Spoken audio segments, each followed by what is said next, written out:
تو آج میں قرآن اور حدیث سے ایک ایسا واقعہ جو کہ ہونا ہے، اور وہ ہے یاجوج ماجوج کا خروج۔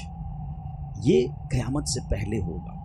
حضرت ذوالقرنین کی پہلے بات کرتے ہیں۔ دنیا میں 4 لوگ ایسے گزرے ہیں جنہوں نے پوری دنیا پر حکومت کی، ٹھیک ہے؟ اس میں 2 تھے کافر اور 2 تھے ایمان والے۔ جو ایمان والے تھے ان میں ایک حضرت سلیمان علیہ السلام، اللہ کے نبی جن کی پوری دنیا پر حکومت رہی، اور ایک حضرت ذوالقرنین۔ حضرت ذوالقرنین یہ اللہ کے نبی نہیں تھے، مگر یہ اللہ کے ولی تھے اور بہت بڑے بزرگ تھے۔ آپ نے پوری دنیا کا ٹریول کیا۔ آپ کی زندگی میں جو 3 سفر ہیں وہ سارا سورہ کہف کو اگر پڑھیں، حضرت ذوالقرنین ایسٹ بھی گئے، آپ ویسٹ بھی گئے، اب اس کے بعد آپ نے نارتھ کا سفر کیا، شمال کا۔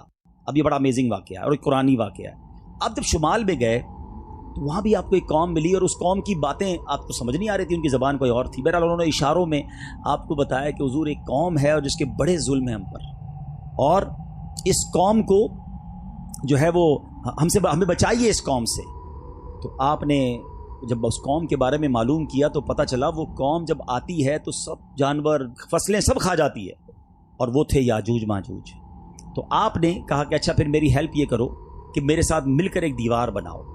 اب ایک ایسی ہسٹوریکل وال بنائی گئی ہے، اور یہ اللہ کی شان ہے کہ یہ دنیا میں ایگزسٹ کرتی ہے وال، یہ دیوار بھی ہے اور یاجوج ماجوج بھی اس وقت اس دنیا میں ہیں، ٹھیک ہے؟ اب یہ کہاں ہیں، اللہ نے ہماری نظروں سے کیسے چھپایا ہے، یہ اللہ کی قدرت ہے۔ بہرحال حضرت ذوالقرنین نے وہ دیوار بنائی، اور اس دیوار کے بارے میں تفسیر قرآن میں لکھا کہ اس میں لوہا بھی ڈالا گیا، لکڑی بھی ڈالی گئی، اور جناب آگ جلا کر اس کو اتنا کانکریٹ کر دیا گیا، اور وہ بہت اونچی بلند کی گئی پہاڑوں کے درمیان۔ اس کو سد سکندری کہا جاتا ہے، ٹھیک ہے؟ وال آف حضرت ذوالقرنین۔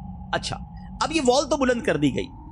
اب نبی پاک علیہ الصلوۃ والسلام فرماتے ہیں، حدیث پاک کا مضمون ہے کہ روزانہ جو یاجوج ماجوج ہیں اس دیوار کو توڑ رہے ہیں، اور وہ دیوار ٹوٹنے کے قریب ہو جاتی ہے، اور ان میں کا ایک شخص کہتا ہے کہ اب باقی کل توڑیں گے۔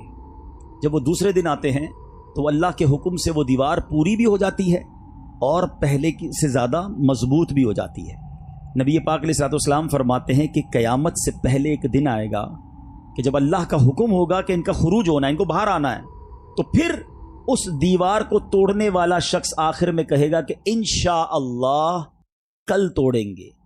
اب اس کے لفظ انشاءاللہ کہنے کی وجہ سے وہ دیوار جب وہ دوسرے دن آئیں گے تو اتنی ہی ہوگی جتنی وہ توڑ کر گئے ہوں گے، اور اب وہ باقی توڑ ڈالیں گے، اور اس کے بعد وہ جو قوم ہے وہ باہر آ جائے گی۔